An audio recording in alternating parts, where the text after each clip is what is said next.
Hello guys, welcome back to the channel. It's TPM5 here, back again with another NBA video.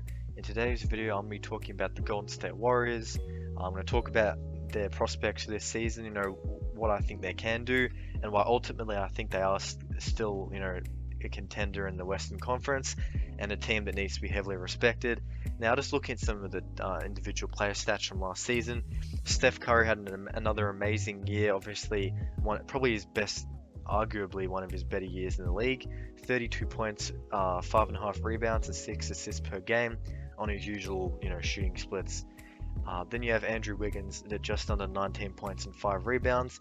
He, throughout the whole offseason, looked like a key trade piece, but he could be a six-man type of guy. He can play at the 4 if they want to do the death lineup with Draymond at the center, so he offers them a lot of great versatility as well. Now, the key outs for this team would be Kent Bazemore. Also, I think Jordan Poole left, correct me if I'm wrong, and also Kelly Oubre Jr. with Oubre Jr. going to Charlotte. The Warriors didn't have enough money to keep him around. Now, just a quick, break, guys. I make NBA content 2 to 3 times a week. I'd heavily appreciate it if you support my channel as I, continue on my journey growing.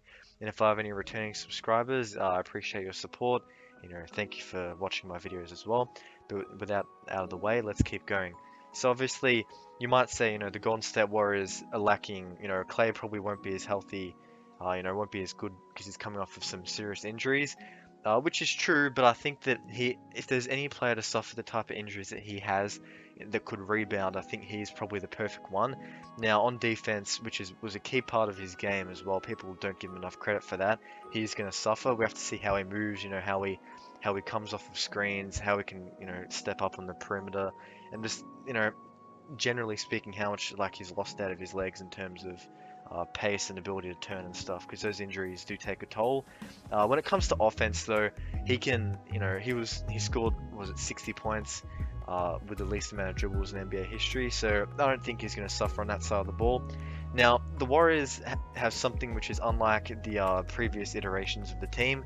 They have a good, depth and good bench as well. Now, if I was to read out a little bit of depth chart, obviously you have Steph Curry at point guard, Klay at the 2, possibly the 3 if they need him to. But then you have a starting lineup that consists of Curry, Thompson, Wiggins, Green, and Wiseman.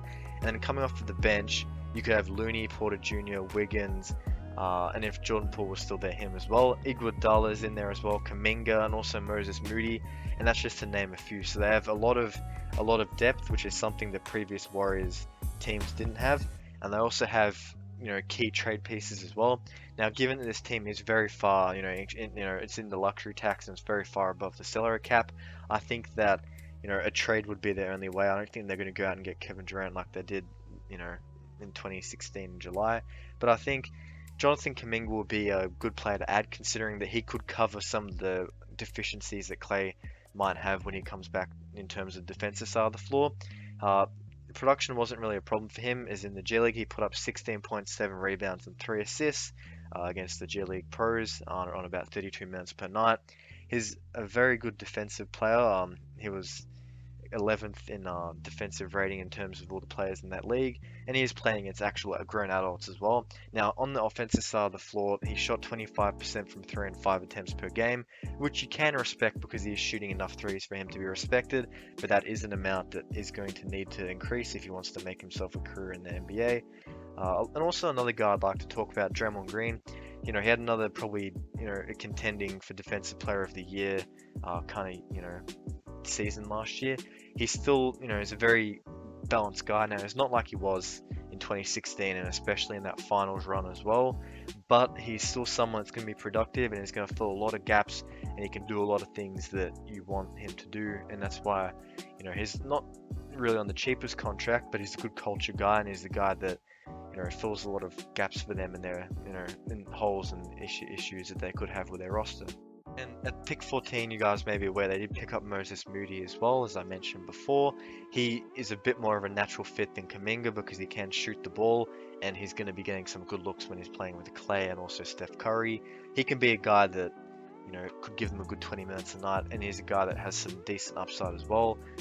Towards the start of the draft, a few weeks before, he was hovering around 20, but when teams saw him work out, he did jump up a bit, so that's also someone else worth noticing. They also signed Otto Porter and they also signed Nemanja Bjelica. So Bjelica can be a stretch four type of guy. He might be a situational type of guy when referring to his minutes. He might not play that much, but he can provide them some extra shooting, which, given the current NBA and also how the Warriors play, is it's never something you can have enough of. The Warriors are still active in trade talks amongst the league. There could be a genuine contender for Ben Simmons, but we'd have to wait and see. I wouldn't put much money on that happening though. That brings me to the end of the video, guys. I think the Warriors will be a top 4 or 5 seed in the West and surprise some people as they have gone on the radar. Now, don't forget to like, share, and subscribe, and I'll see you in the next one. Peace out.